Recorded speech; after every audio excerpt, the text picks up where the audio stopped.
first job of the Prophet ﷺ. The Prophet ﷺ said, hadith is in Bukhari, so it is completely authentic. Allah never sent a prophet except that he was a shepherd. So they said, not even you, O Messenger of Allah. So he said, yes, I was a shepherd.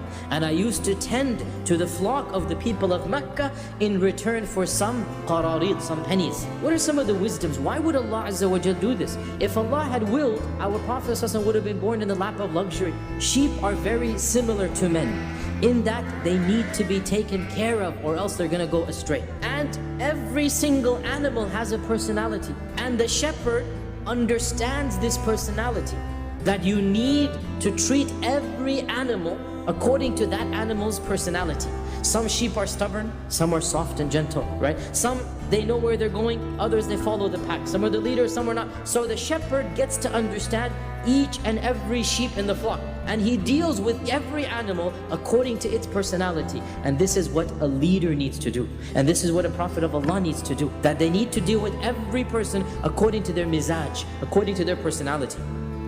In another few years, even a more famous incident occurred, and this is called the Hilf al-Fudul or the Hilf al-Mutayyabin, the treaty or the pact of Fudul, also called the treaty of Mutayyabin. And at this stage, the Prophet ﷺ is probably in his early 20s. What happened was, a person from the tribe of Zubayd, and Zubayd is a tribe in Yemen. And so the Yemenites, when you're in Mecca, the people did not consider this tribe to be as elite. They are a low-class tribe, and they're very far away. So when you're far away, what this means is you don't have people willing to fight for you, right? So what happens? This person from the tribe of Zubayd sold an item before Hajj. He's come as a merchant. He's brought his leather, he's brought his good. That's how you get your money. And he sold a number of items to Al-As ibn Wa'il, the father of Amr ibn Al-As. And Al-As ibn Al-Wa'il, he is a chieftain, he's a politician, he's a career statesman in the Quraysh, and he's a rich businessman. He sold it to him before Hajj. And Al-As said, I'll give you the money after Hajj before you go back to Yemen. Come to me after and I'll give it to you. So he goes, okay, fine. I can wait that long. I don't need it now. I need it back in Yemen. So he performs the Hajj, and then he says, I need my money.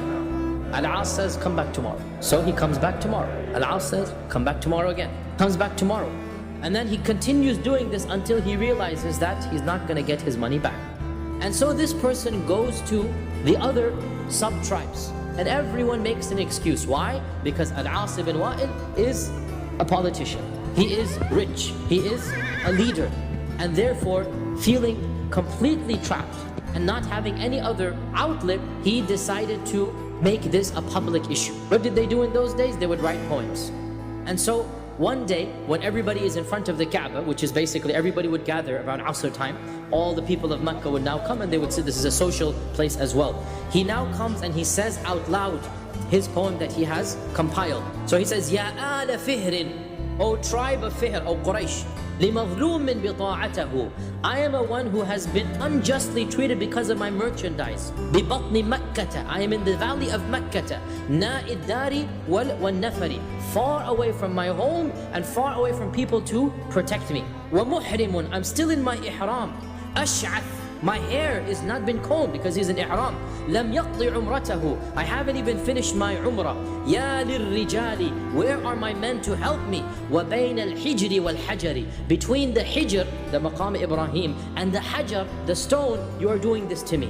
إِنَّ الْحَرَامَ لِمَنْ تَمَّتْ كَرَامَتُهُ, the true haram belongs to those who are noble. وَلَا حَرَامَ لِثَوْبِ الْغَادِرِ الْفَجْرِ, there is no sanctity to the one who wears a thobe, most likely there was a thobe in there involved as well, who wears a thobe while he is a cheat and a steal and a lowly person. So the news spread like wildfire. And Az-Zubayr ibn Abdul Muttalib, the Prophet's elder uncle, Az-Zubayr ibn Abdul Muttalib, heard of this. And he said, we have to do something about this. This is not going to go on anymore. And he convened a gathering of all of the senior members of the Quraysh in the house of somebody whose name you should memorize. He comes up in Sirah over and over again, Abdullah ibn Jud'an. And here is where they agreed to a pact, a treaty. They would side with the oppressed against the oppressor, regardless of which tribe the oppressor belonged to. And they said, even if the one who is shown injustice is from a faraway tribe and the oppressor is from a Quraysh sub-tribe, we will side with the one who has been oppressed and we will get his full right from the oppressor. And they all went in front of the Kaaba and they publicly announced this, and they signed their names on a document. Now, there is no document, there is no signature. What do you do in those days? You dip your hands in perfume and you put that perfume on the Kaaba on the same place. Everybody puts it on the same place. And the Prophet ﷺ said, hadith is in Sahih Bukhari, the Prophet ﷺ said, I witnessed in the house of Abdullah ibn Jud'an a treaty that, were I asked to uphold it even in Islam, I would do so. If I were to ask to follow the treaty even now, I would do so. And I would not be willing to give up my place for a lot of red camels. Meaning, if you were to tell me, if you were to give me a lot of money and I were not present at that treaty, I would not do so. I would not be willing to do so. In that treaty, he's saying, they all agreed that the rights would be given back to the ones who deserve them and that no oppressor would have the upper hand over the one who was oppressed.